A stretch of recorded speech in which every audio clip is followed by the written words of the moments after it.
Profite du moment où je suis en train de faire ma salade César poulet croustillant, mais j'étais en train de me faire une réflexion. C'est peut-être moi qui suis folle, mais j'ai vu récemment que la CAF demandait lors des déclarations le montant que vous avez en épargne.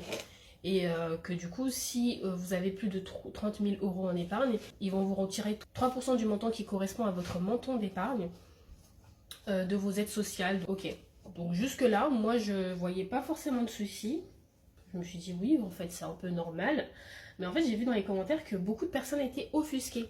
Offusquées parce qu'elles trouvaient ça inadmissible que la CAF s'immisce comme ça dans leurs finances.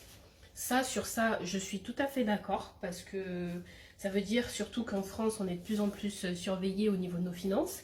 Euh, mais là où moi j'ai un peu du mal et je suis pas d'accord, moi j'arrive pas à comprendre pourquoi les gens sont offusqués. Pourquoi? Parce que pour moi je trouve ça normal.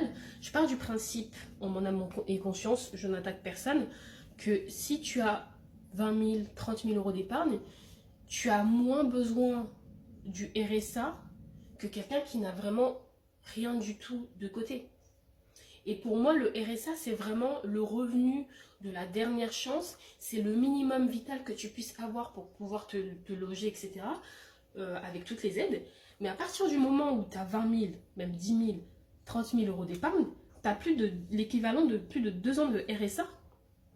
Et en fait, je vois pas pourquoi.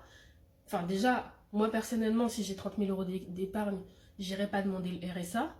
Mais ça, ce n'est que moi. Et moi, je trouve ça plutôt équitable et juste. Parce qu'en plus, on parle pas de complètement refuser l'aide, mais plutôt de simplement déduire ce montant-là. Parce ils vont considérer ça comme un revenu fictif. Enfin, je sais pas. Dites-moi ce que vous en pensez, mais moi, je trouve ça normal.